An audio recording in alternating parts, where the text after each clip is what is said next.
9계명, 10계명 두 가지를 보겠습니다. 자, 오늘은 우리가 2023년 텀 3 동안 배웠던 10가지 이 텐코멘트의 하나님의 말씀이 10계명을 배우는 마지막 시간입니다, 여러분. 지난 시간에는 여러분 마치 부모가 말하듯 첫째 계명이죠. 너는 나 외에 다른 신을 내게 두지 말라. 그리고 두 번째는 주님의 사랑이 듬뿍 담긴 너를 위하여 새긴 우상을 만들지 말라. 그 다음에 세 번째로는 하나님을 제대로 믿는 자만이 부를 수 있는 특권이라고 그랬었죠. 너는 내 하나님의 여호와의 이름을 망령되게 부르지 말라. 그리고 네 번째는 창조 후의 안식의 뜻, 우리도 최선을 다하고 안식일에 하나님 뜻대로 거하듯 안식일을 기억하며 거룩하게 지키라. 그리고 내 부모를 공경하라. 살인하지 말라. 간음하지 말라. 도둑질하지 말라라는 거를 가지고 우리가 8번째까지 우리가 말씀을 함께 배웠죠. 여러분 기억하십니까? 8가지요? 기억하세요, 성철님들님? 그냥 샤죠 그냥. 괜찮습니다. 예. 10계명 이렇게 다 외우지 않아도 천국 가는데 전혀 문제 없어요. 예. 우리가 이렇게 계속 끊임없이 말씀을 배우고 되새김을 하고 하는 것이 중요하기 때문에 오늘 이렇게 뭐 기억을 철저하게 해서 그게 그렇게 뭐 절대적이지는 않습니다. 자, 그러나 기억은 자꾸 하길 바랍니다, 여러분들. 자, 오늘은 9계명, 10계명 이 두 가지 말씀을 보겠습니다. 그 첫 번째는 바로 이 9계명, 10계명은 모두 사람과 이웃과 그 상대와의 관계된 내용입니다. 9계명, 내 이웃에 대하여 거짓 증거하지 말라.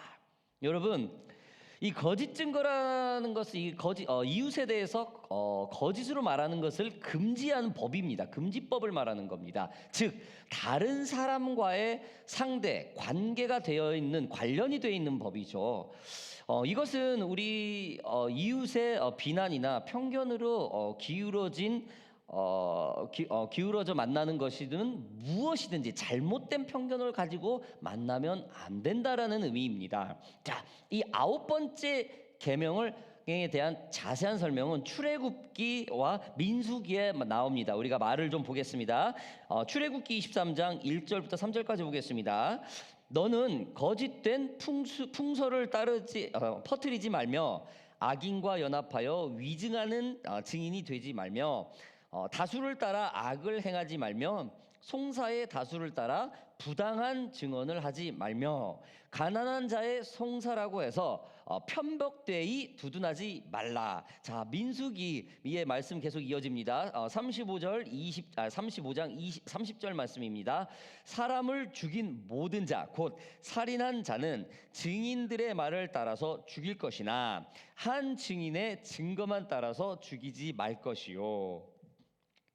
굉장히 이 거짓에 대한 게 거의 뭐 아주 그냥 직결 뭐 저기죠. 요즘 법에는 살인이나 해야 뭐 사형이 되고 막 이런데 요즘 옛날엔 거짓말만 해도 이렇게 모세법에는 이랬나 봐요. 자, 이 9계명은 이웃과의 그 공적인 재판과 같은 자리에 행해지는 그런 모든 공적인 오픈되어진 것을 말을 합니다. 왜냐하면은 이웃이나 증인의 말로 인해서 한 사람의 죄가 있고 없고가 결정될 수 있기 때문입니다. 심지어 이 증인의 말 한마디가 인격을 파괴하고 경제적인 타격을 줄 수도 있으며 그 사람을 죽이거나 살릴 수도 있기 때문입니다. 여러분, 우리나라 사자성어에는 중상모략이라는 말이 있습니다. 자, 가운데 중자, 그 다음에 다칠 상, 다치게 한다는 거, 데미지 나게 한다는 거죠. 다칠 상, 꾀할 모, 그 다음에 간략할 약이라는 말로써 그 뜻을 헤아리면은 터무니없는 말로 상대를 헐뜯거나 남을 해치게 하고 다치게 하려고 속임수를 써서 이를 꾸미는다는 뜻입니다. 자, 이 9계명에 저촉되는 이 죄의 이 중상모략이라는 뜻이 있습니다. 이 중상모략에 대해서는 시편에서도 비슷한 언급을 하고 있죠. 시편 35편 11절 말씀 보겠습니다. 불의한 증인들이 일어나서 내가 알지 못하는 일로 내게 질문하며. 여러분, 이게 굉장히 이웃과 거짓 증거에 대한 게 굉장히 폭이 넓어요. 여러분, 여러분도 잘 아시는 그리스의 철학자 소크라테스가 이렇게 언급을 했습니다. 거짓 중상모략에 대해서 토론이 끝나면 패자는 중상모략을 하기 마련이다. 어떤 대화가 끝나면은 반드시 조금 이렇게 불이익을 당한 사람이 수를 써서 모함을 한다라는 것이요. 여러분도 잘 아시는 초대 교부인 성 어거스틴, 한국말로는 아우구스티누스라고 그러죠. 아우구스티누스는 중상모략이라는 것을 우리의 그 혀로 표현을 합니다. 이렇게 말을 합니다. 혀의 상처가 검의 상처보다 더 크다. 자고로 혀는 검보다 더 큰 상처를 입힌다. 여러분, 이처럼 우리가 말로 하는 이 거짓 증거는, 이 중상모략은 이 현재를 살아가고 있는 우리 주변에도 상당히 익숙하죠. 상당히 볼 수가 있죠. 늘 접할 수가 있는 상황들이죠. 여러분, 성경에서 좀 볼까요? 바울은 좀 어땠습니까? 이 중상모략에 자유했을까요? 그는 다마커스 도상에서 주님을 만난 후에 유대인으로부터 끊임없는 이 중상모략을 당했습니다. 세례 요한은 어땠습니까? 사람들은 그 세례 요한, 예수님 오시기 전에 세례 주고 있던 그를 귀신 들렸다라고 중상모략을 합니다. 무엇보다도 이 중상모략으로 가장 큰 어려움을 겪은 사람은 누구입니까? 바로 지저스 크라이스트죠. 지저스 크라이스트. 예수님은 유대 종교자들로부터 로마 총독부로부터 거짓 유대 지도자들이 로마 총독부에 거짓 증거를 했죠. 그래서 새벽에 예수님이 있는 그 겟세마네 동산으로 출동되어서 누구랑요? 로마 군대. 아니 무슨 예수님이 무슨 사람을 선동을 해서 무슨 반란을 일으켰어요? 강도를 했어요? 무슨 폭력을 했습니까? 군대가 동원을 했어요. 군대가. 로마 군인이 동원을 해서 예수님을 불법 체포를 합니다. 그리고 신문을 합니다. 그리고 정말로 속절속결 단 3일 만에 십자가에 달립니다. 여러분, 이러한 거짓 증언, 이런 중상모략에 예수님만큼 당한 사람이 없죠. 우리는 이러한 거짓 증언인 중상모략 같은 것을 참 요즘 세상에는 드라마 같은데 참 아주 너무 이렇게 쉽게 만날 수가 있죠. 그래서 이웃이 거짓말을 하고 이웃이 막 착하게 사는 사람은 올가미를 씌우고 막 이런 거를 너무나도 쉽게 우리가 생각할 수가 있어요. 드라마에서는 왜 그렇죠? 항상 착한 주인공이 등장을 합니다. 나쁜 주인공은 없어요. 그죠? 항상 주인공은 착해요. 그리고 원리 원칙대로 하고 순수하게 하고 좀 당해도 화내지 않고 막 굳건히 버티죠. 드라마 주인공들이요. 그래서 그 뒤에는 여김없이 누가 있습니까? 중상모략하는 형제나 친구들, 동료들이 있습니다. 그래서 그저 이런 얘기가 드라마에서만 나오는 얘기인가? 드라마는 우리 환경에 늘 접해 있기 때문에 우리의 하고 있는 그 리소스를 가지고 드라마를 만들게 되죠. 그래서 그만큼 이 중상모략이라는 것은 우리의 환경 가운데 늘 보편적이라는 거예요. 여러분, 우리는 직장을 다니다 보면은 이런 중상모략을 늘 대할 때가 많습니다. 그래서 너무나 이 황당한 것은 이런 중상모략을 한 사람들이 자신의 거짓말이 들켜요. 회사에서 들켰음에도 불구하고 얼굴빛 하나 변하지 않고 회사를 잘 와요. 그렇죠? 특히 호주는 더 그렇죠. 분명히 상대를 잘못하고 했는데 그냥 똑같이 그냥 아무렇지 않은 듯이 또 그 염치 좋게 해요. 그런데 더 희한한 것은 인격 보호라는 휴먼 리소스라는 그 명마 아래 그 사람이 잘못해서 말을 못해요. 우리가 또 그게 또 호주 사회예요. 또 한국 같으면 보이지 않는 압력을 행하고 이런 것도 있고 막 그럴 텐데, 그죠? 아무튼 이 중상모략이 그만큼 우리들 삶에 너무 익숙하다는 거예요. 그러나 여러분들 중상모략을 해도 어떻게 합니까? 우리는 크리스찬이죠. 이런 일이 벌어졌을 때 우리는 어떻게 해야 됩니까? 정말로 그냥 똑같이 중상모략을 했으니까 우리도 그거 뭐 계획을 세워가지고 그 사람을 올가미 씌우고 이렇게 해야 됩니까? 그렇지 않아요. 크리스찬은 그렇게 하지 못합니다. 선한 마음을 가지고 대해야 되죠. 이웃에 대해 거짓 증거나 이러한 중상모략 같은 것은 정말 우리가 아는 대로 정말로 한다면 당장은 우리 속은 편할 줄 몰라요. 근데 우리가 하나님 앞에서는 어떻게 해요?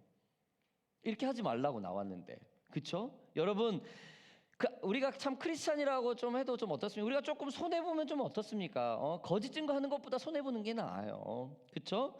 조금 우리가 더디게 나의 소신과 나의 어떤 그런 오피니언들이 조금 천천히 진행되는 것이 거짓 증거하는 것보다 나아요. 속임수를 써서 거짓을 해서 어떻게 뭔가를 막 속임수를 해서 빨리빨리 나의 뜻을 진행시키는 것보다 조금 더디 가더라도 정직하게 가는 게 낫다는 거죠. 그게 바로 크리스찬의 입장이라는 겁니다, 여러분. 여러분, 우리는 정말로 예수를 잘 믿어야 합니다. 정말 잘 믿어야 해요. 우리는 세상으로부터 크리스찬이라고 신뢰받는 사람이 되어야 될 것입니다. 쟤는 교회를 다니까 조금 틀리구나, 뭔가. 똑같은 뭐 평소 때 똑같은 것 같은데 그래도 결정적인 부분에 쟤는 크리스찬이라 뭔가 틀리구나, 이런 말을 들어야 되지 않습니까? 그냥 학교에 애를 보내도 뭐 크리스찬이나 언크리스찬이나 똑같다, 이런 소리 들으면 안 돼요. 정말 그런 소리 들으면 안 돼요. 우리도 마찬가지지만 우리 자녀들도 그렇게 잘 교육을 시켜야 되겠죠. 정말 정직해야 될 겁니다. 가족 가운데서도 여러분 서로 늘 신뢰하고 믿음을 받는 사람들이 되어야 될 것입니다. 자, 우리가 두 번째로 열 번째 계명을 좀 봅시다. 내 이웃의 집을 탐내지 마라. 자, 오늘 본문 17절을 좀 함께 보겠습니다. 우리 같이 한번 읽어볼까요? 우리 17절? 우리 같이 한번 이거 17절을 읽어봅시다. 자, 시작. 내 이웃의 집을 탐내지 말라. 내 이웃의 아내나 그의 남종이나 그의 여종이나 그의 소나 그의 낙이나 무릇 내 이웃의 소유를 탐내지 말라. 아이고, 오늘 내가 기타를 잃어버렸는데 이런 일이 자꾸 있네요, 그렇죠? 참 별 생각이 다 들어요, 그렇죠? 저도 순간적으로 전에도 이 얘기 한번 한 것 같아요. 여담을 이제 하다 보면은 전에 어떤 이제 목사님이 이제 집에 이렇게 뭐 유닛이 1층이라는데 딱 문을 열고 이렇게 창문을 근데 자기 차를 누가 도둑질래 가더래. 그래가지고 목사님이 탁 뛰어내려가지고 발이 부러졌어요. 부러져가지고 이제 기부사하고 이렇게 왔는데 참 설교에 은혜가 별로 없더라고. 근데 그때 그분이 하는 소리가 그래. 저거 이렇게 뛰어낼 때 그 1층이었지만 뛰어낼 때 그 생각이 들더래요. 저거를 그냥 줘야 되나? 하나님의 공의로 가서 잡아서 공의롭게 해결해야 되나? 수많은 생각이 들더래요. 근데 뛰었대요. 뛰어내려서 잡으려고 그랬대요. 아무튼 저 또한 딱 순간적으로 가장 아끼는 기타인데 그래서 잃어버렸는데 글쎄요, 뭐 얼마나 갖고 싶었으면 저렇게 해서 했겠습니까? 그렇죠? 정말 속은 쓰린데, 그렇죠? 아주 그냥 아무튼 제가 이 얘기를 한 것은 이웃집의 소유가 그게 어떤 건지, 집이나 아내, 남종, 여종, 그다음에 소, 나귀 등 그 집안에 내 거가 아닌 그 상대방이 가지고 있는 모든 것을 언급한다는 뜻입니다. 여러분, 그렇다면은 그 외의 것은 상관이 없는가? 성경에 나오는 뭐 남종, 여종, 소, 나귀 그 외의 것은 상관이 없는가? 그렇지 않아요. 여러분, 본문에서 오늘 같이 읽은 본문에서 무릇이라는 단어가 있어요. 이 단어는 번역된 말 속에는 참 이웃의 소유 그 외의 것이 담겨 있습니다. 그러기에 NIV 성경에는 이 무릇이라는 단어가 anything that belong to your neighbor 라고 번역함으로써 뭐냐면은 이게 이웃에 속한 것이라면 그 어떤 것이라도 탐해서는 안 된다라는 거예요. 그래서 그의 집, 아내, 여종, 소, 뭐 나귀나 이러한 것뿐만 아니라 그 이웃에 있는 그 소유, 가지고 있는 그의 것, 모든 것을 말하는 거겠죠. 참 오늘 기타를 가져간 사람은 참 계명을 어긴 사람이네요. 그렇죠? 10계명을. 그렇죠? 이거 우리가 크리스찬이 다 증인이 돼 버렸잖아요. 그렇죠? 아무튼 자, 그러면은 우리가 한 가지만 좀 더, 두 가지만 더 짚어갑시다. 우리 탐내는 것이 도대체 무엇을 말하는가? 이 탐낸다는 거, 이걸 좀 보겠습니다. 여러분, 탐욕의 성격을 설명해주는 그리스어로는 두 가지의 단어가 있습니다. 플레오넥시아라는 말로써 세상을 얻으려는 욕구가 만족이 끝이 없다. 그 만족이 끝이 없다라는 뜻을 가지고 있다고 합니다. 앞에서도 인용했던 것처럼 여러분, 초대 교부인 성 어거스틴, 즉 아우구스티누스는 이렇게 말을 합니다. 이 탐욕에 대해서 이렇게 말을 합니다. 필요 이상을 갈망하는 것이라고 정의를 합니다. 굉장히 무섭죠? 우리가 때로는 없는 거, 우리 필요 없는데 이렇게 갖고 싶다라는 마음 가질 때도 있는데 말이죠. 여러분, 자신이 충분히 사용하고 남는데도 불구하고 더 욕구하는 것이 바로 탐욕이라는 거예요. 이 탐욕이라는 것은 한번 시작이 되면 그 끝, 즉 데미지가 날 때까지, 망하기 전까지는 이 탐욕은 멈춰지지가 않습니다. 이처럼 여러분, 탐낸다는 게 이렇게 무서운 겁니다. 자, 그럼 두 번째로, 사람이 언제 이 탐욕에 빠져버렸다고 말할 수 있는가, 볼 수 있는가라는 겁니다.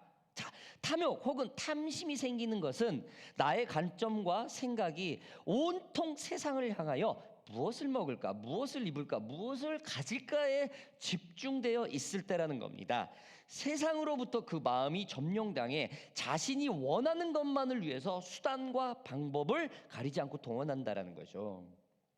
여러분, 다니엘 7장에는 여러분 벨사살 왕이 나와요. 바벨론의 마지막 왕이죠. 그 벨사살 왕의 아버지인 나보니스두스라는 왕이 있어요. 이 나보니스두스 왕은 아들이에요. 아들인데 벨사살이 아들인데, 벨사살 왕을 국내 정치에 세워놓고 자기는 전쟁터에 갑니다. 그리고 벨사살 왕이 국내 정치를 하게 돼요. 근데 이 왕이 다니엘서 7장에 보면은 그의 왕들과 귀족, 왕비들과 1000여 명이 모여서 큰 잔치를 하게 돼요. 이 잔치를 하는 데서 어떤 그 이스라엘의 그 성물을 가지고 술을 마셔요. 막 가지고 해가지고 막 이렇게 막 좀 이렇게 조금 뭐죠? 정죄하는 그런, 아주 막 놀려먹는 막 그런 저기를 해요. 그러는데 거기에 저기가 나오죠. 손이 나와요. 손 하나가 나와서 그 회벽에 영서 글씨를 써요. 이제 그거를 하면서 이제 뭐 다니엘이 뭐 이제 해석을 해요. 그러면서 다니엘이 뭐 한마디로 죽는다 뭐 이런 뜻을 해석을 해요. 그리고 그날 저녁에 죽어요. 메대 왕 다리오 왕이 쳐들어와 그날 저녁에 죽습니다. 이러한 왕인데, 자, 이 벨사살 왕이 1000여 명을 데리고 술을 먹고 막 그 이스라엘에서 훔쳐온 그 성물, 예배에 쓰던 그 성배라든지 이런 걸로 술을 마셔요. 그러면서 막 놀면서 막 그렇게 하죠. 그러면서 굉장히 타락을 해요. 그 탐심이 끊임이 없어요. 아버지는 지금 어떻게 하고 있습니까? 아버지는 영토를 넓히려고 아들한테 정치를 맡겨놓고 외국에 나가 있는데, 전쟁터에 나가 있는데, 아들은 술을 마시고 놀고 있어요. 이 탐욕이 영서까지 나올 정도로, 보일 정도로 지금 심각한 상태예요. 하나님이 보일 정도로. 그런데도 이 벨사살 왕은 다니엘이 해석을 합니다. 그런데 빨리 군대를 재정비를 하고 빨리 나라를 할탄 게 아니라 그래, 해석 참 잘했다고 진짜로 뭐 보상금을 내려, 이러고 있어요. 그날 저녁에 와서 메대 왕인 다리오가 와서 죽여요. 탐욕이 자기가 죽는 것까지 모르는 상태까지 갑니다. 이 벨사살 왕이. 여러분, 탐욕이라는 것이 이렇게 무서워요. 다니엘 7장을 오늘 조금 예를 들었었는데, 여러분, 탐욕은 세상의 욕망이 나를 점령할 때 내가 하고픈 꿈과 내가 가져야 될 선한 마음, 그리고 도덕성과 그 모든 것을 잃어버린다는 거예요. 망각한다라는 거예요. 생각하지 못한다라는 겁니다. 오직 내가 하고픈 것에만 집중되어 있기 때문에 다른 사람의 배려나 조직과 같은 공동체의 질서에 적응하지 못한다라는 거예요. 이것은 세상을 이기지 못하고 세상에 내가 점령당하고 세상으로부터 패배를 당한다는 것입니다. 여러분, 이것이 사회와 조직에 대해서만 국한되어 있는 것이 아닙니다. 부부, 가정에서도 마찬가지죠. 이러한 탐욕이 들어오면은 남편이 그저 사랑하는 사람이기보다는 그냥 돈 벌어오는 능력자로만 생각하게 돼요. 아내를 가정을 보살피고 따뜻하게 이 가정을 이끌고 자녀를 훈육하려는 같은 동반자의 개념이 아니고 부인과 엄마의 상태가 아니고 그저 함부로 내가 대하는 그냥 내 말을 잘 듣고 따르는 그런 힘이 남자보다 힘이 없는 여자 상태로만 본다라는 거예요. 여러분 자녀들은 어떻습니까? 이 탐욕 이런 자기가 하고픈 것만 집중됐을 때는 이 자녀는 그냥 자녀에게 공부를 시키고 그들이 좋은 미래를 설계해주고 이끌어주기보다는 자녀의 인생은 자녀의 인생이고 나는 나다 늘 끊임없이 이렇게 반복하면서 산다는 거예요. 탐욕이라는 게 이렇게 무섭다라는 겁니다, 여러분. 여러분 탐내는 것은 악한 결과를 만드는 사탄의 컨트롤이고 계획입니다. 이러한 시대에 여러분 이러한 편리한 이 현대 시대에 사단의 계략에 여러분과 저는 넘어가서는 안 될 것입니다. 이미 예수님이 십자가에서 사단과의 전쟁을 승리로 끝냈는데 자꾸 우리가 이러한 사단의 계획에 넘어가 하나님이 아닌 다른 세상의 탐욕으로 가득 차게 되어 악한 결과를 얻게 된다는 것입니다. 여러분 이런 승리한 전쟁에 우리가 패배한다는 것은 이건 속임수예요. 속임수에 우리가 당한다는 겁니다. 여러분 잊지 마시기 바랍니다. 우리는 이미 승리했으니 이 탐욕에서 이겨내야 될 것입니다. 자, 그러면은 이 탐욕을 어떻게 이겨내요? 늘 점검해야 됩니다. 내 스스로는 점검하기 어려워요. 어떤 사람은 내가 어떤 죄가 있는지 그냥 성경만 죽으라고 읽어요. 하나님 앞에 그냥 성경 말씀 묵상만 하고 그걸로 끝내요. 그렇지 않아요. 내 스스로만의 점검으로는 이 탐욕이 있는지 내가 죄가 있는지 없는지 전혀 알 수 없습니다. 상대를 만나 다른 사람을 만나 나의 모습을 보고 그 탐욕을 하지 않으려고 부단한 노력이 있어야 된다라는 거예요. 다른 사람의 행동을 통해서 나의 모습이 거울이 돼야 된다는 거죠. 그들과 늘 교제하면서 대화하고 하나님의 삶의 관점으로 대화해야 될 것입니다. 여러분 그래야 내가 사단의 속임수에 속고 있나 아닌가 제대로 가고 있나 라는 것을 우리는 알 수 있다는 겁니다. 여러분 오션파크 성도 여러분들 교회 공동체에 자주 모이세요. 교회에 있는 사람이나 예수를 믿지 않는 사람이나 세상의 탐욕과 유혹, 탐욕이 그런 것들로 시달리는 건 똑같아요. 다르지 않습니다. 그러나 교회에 다니면서 크고 작은 모임에 자꾸 참석해서 하나님과의 관계를 가지면서 세상의 유혹, 사탄의 유혹을 뿌리칠 수 있는 능력과 힘을 길러야 됩니다. 하나님의 중심으로 탐욕을 없애려고 몸부림쳐야 된다라는 거예요. 늘 하나님을 우선권을 하고 자나깨나 주님과 함께 하려고 내 스스로 많은 노력을 해야 된다라는 거예요. 여러분 시편에서는 시편 139편 18절에는 이렇게 말을 합니다. 내가 세려고 할지라도 그 수가 모래보다 많소이다. 내가 깰 때에도 여전히 주와 함께 있나이다. 여러분 자나깨나 주님과 함께 있는다는 겁니다. 여러분 오늘 말씀을 마무리하겠습니다. 여러분 오늘 아홉째 계명인 내 이웃에 대하여 거짓 증거하지 마라. 열째 계명인 내 이웃의 집을 탐내지 말라라는 우리가 두 가지 말씀을 보았습니다. 마지막이죠, 여러분. 우리는 이웃에 대하여 거짓으로 증거해서는 절대 안 됩니다. 그렇습니다. 세상은 늘 중상모략에 많이 노출되어 있습니다. 우리는 하루에도 몇 번씩 이 중상모략에 대해서 공격을 받게 됩니다. 노출이 됩니다. 그렇다고 해서 우리까지 슬렌더 중상모략을 할 필요는 없는 거예요. 그래서는 안 된다라는 거예요. 무엇보다도 이웃집의 것을 탐낸다는 그 사탄의 그 속삭임, 그런 속임수로부터 유혹돼서는 안 됩니다, 여러분들. 내가 충분히 사용하고 남는데도 불구하고 더욱더 욕구가 생길 때, 더욱더 갖고 싶은 게 생길 때, 여러분 하나님과 깊은 교제를 하시길 바랍니다. 하나님과 깊은 교제를 하는 크리스찬들과 많은 교제를 하시기 바랍니다. 그리고 탐욕이라는 것은 한 번 시작되면 여러분 그 끝이 망하기 전까지는 절대 멈추기가 힘들다는 사실 여러분 우리가 인지하고 있어야 될 것입니다. 오늘 예로 봤던 다니엘서에서 나오는 벨사살 왕처럼 탐욕은 자신의 죽음을 알리는 영서가 벽에 쓰여진 것을 보고도 알지 못하는 이 어리석음이 주는 사탄의 유혹입니다. 탐욕이라는 것은 알면서도 속수무책으로 당할 수 있다라는 것이죠. 직장과 사회 그리고 가족 사이에서도 이 탐욕의 결과로는 악한 결과를 얻게 된다라는 겁니다. 우리는 이러한 사탄의 유혹에 이겨내려면서 주위의 교회 사람들과 늘 교제하고 자주 모여야 될 것입니다. 사랑하는 오션파크 교회 성도 여러분들, 거짓과 탐욕은 우리 안에 정직성과 선함을 없애버리게 됩니다. 그래서 정말 우리 환경을 하나님의 환경으로 바꿔야 돼요. 거짓과 탐욕은 우리 안에 독버섯처럼 끊임없이 자랍니다. 늘 주님 앞에 깨어서 기도해야만이 이거를 극복할 수 있습니다. 공의롭고 사랑이신 예수님의 이름으로 모인 이 교회 사람들과 자주 어울리세요. 자주 대화하세요. 그리고 교회에 많은 사람들을 데리고 오세요. 그래야 이 거짓과 이 탐욕에 대해서 우리가 극복할 수 있는 것입니다. 우리 오늘 이 탐욕과 이 거짓 9째 계명과 이 10째 계명을 놓고 우리가 말씀을 배웠는데, 우리 함께 이렇게 좀 기도하기를 원합니다. 이렇게 좀 기도합시다. 하나님, 우리가